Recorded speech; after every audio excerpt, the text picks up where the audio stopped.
Grow application में आप आपके एसआईपी पर ऑटो डेबिट या ऑटो पे का फंक्शन अगर एक्टिवेट करना चाहते हो तो किस प्रकार हम कर सकते हैं, चलिए देखते हैं। बहुत ही सिंपल स्टेप्स है पर आपको ध्यान से देखने हैं, क्योंकि अगर आप कोई भी स्टेप मिस आउट कर जाओगे तो शायद आपका फेल भी हो सकता है। तो आइए शुरू करते हैं। सबसे पहला स्टेप यह है कि दोस्तों आपको आपका ग्रो अकाउंट लॉगिन कर लेना है। लॉगिन करने के बाद आपको नीचे म्यूचुअल फंड्स का एक बटन देखने के लिए मिलेगा, उस पर आ जाना है। यहां पर आने के बाद आपको ये एसआईपीस का एक बटन देखने के लिए मिलेगा, वो ओपन कर लेना है।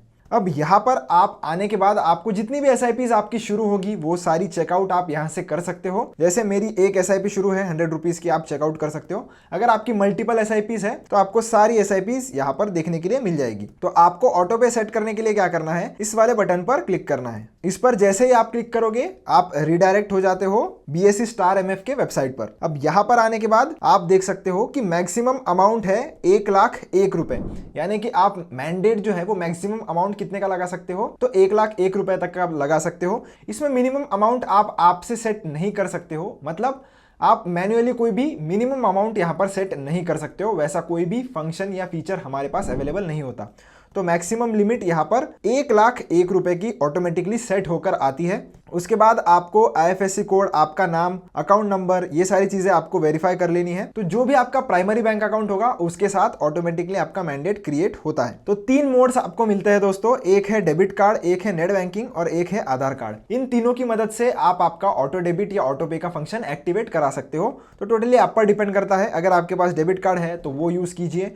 नेट बैंकिंग अगर आपको ईजी लगता है तो वो भी आप यूज कर सकते हो। मुझे पर्सनली आधार ईजी लगता है, इसलिए मैं आधार पर क्लिक करूंगा। यहां पर मैंने आधार पर जैसे क्लिक कर लिया है। तो और एक चीज आपको नोट कर लेनी है कि इसकी वैलिडिटी जो है वो 26 दिसंबर 2064 तक रहने वाली है, यानी कि अगर आप इसे बंद नहीं करते हो तो इसकी वैलिडिटी 2064 तक रहने वाली है। तो इसका मतलब ये है क्या कि मैं इसे बीच में कहीं बंद नहीं कर सकता? तो ऑब्वियसली जब तक आप चाहो इसे चालू रख सकते हो। जिस भी दिन आपकी इच्छा होती है आपको इसे क्लोज करना है, आप बिल्कुल कर सकते हो, कोई भी आपको रोकने नहीं वाला।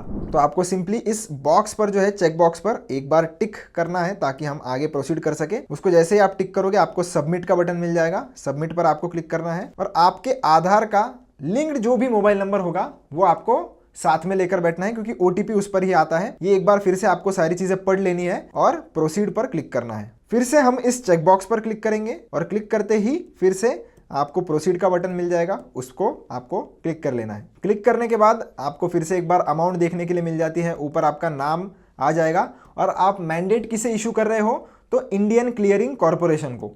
तो यहाँ पर ही आपका पैसा जाने वाला है, तो इन्हें ही हम मैंडेट यहाँ पर दे रहे हैं। तो आधार कार्ड का नंबर मैं फटाक से डाल लेता हूं। आधार नंबर डालने के बाद आपको सबमिट पर क्लिक करना है। आपको आपके रजिस्टर्ड मोबाइल नंबर पर जो भी आधार से लिंक्ड होगा उस पर OTP आ जाएगा, तो वो OTP भी हमें एंटर कर लेना है। OTP एंटर करने के बाद दोस्तों सबमिट पर क्लिक कर लीजिए।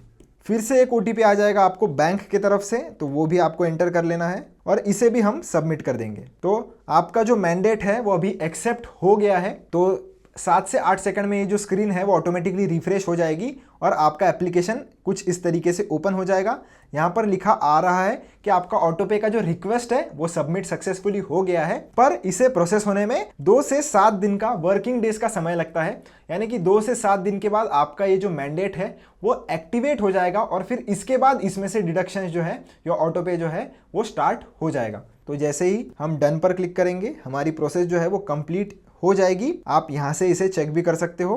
इसे फिलहाल के लिए मैं बैक पर क्लिक कर देता हूं और जैसे ही आपका मैंडेट एक्टिवेट हो जाएगा आपको वो यहां पर शो हो जाएगा। और लोगों को डाउट भी होता है कि क्या मैं इसे बीच में बंद कर सकता हूं? बिल्कुल आप कर सकते हो, कोई भी कंपल्शन नहीं होता। और अगर आप कोई नई SIP भी शुरू करोगे तो उसमें भी आपको ऑप्शन मिल जाएगा कि आपको ऑटो डेबिट का फंक्शन उस पर लगाना है या नहीं लगाना है। तो टोटली सारी चीजें आपके कंट्रोल में होती है, कोई भी जबरदस्ती आपसे पैसे नहीं लेने वाला है, तो निश्चिंत रहिए। पर जब कभी भी आप ऑटो डेबिट ऑन कर रहे हो तो आपको एक बात का सबसे ज्यादा ध्यान रखना है कि जिस भी दिन पर आपकी SIP डिडक्ट होने वाली है आपको इंश्योर करना है कि उस दिन से पहले आपके बैंक अकाउंट में सफिशिएंट बैलेंस हो। अगर नहीं हुआ तो ग्रो की तरफ से तो आपको कोई दिक्कत नहीं आएगी, ग्रो आपकी SIP स्किप कर देगा, पर आपका बैंक आपके ऊपर फाइन लगा सकता है जो कि 150 रुपए से लेकर तो 750 रुपए तक हो सकता है। तो इस फाइन से अगर आपको बचना है तो आपको यह ध्यान रखना है कि सफिशिएंट बैलेंस आपके अकाउंट में हमेशा मेंटेन रहो SIP की डिडक्शन डेट से पहले।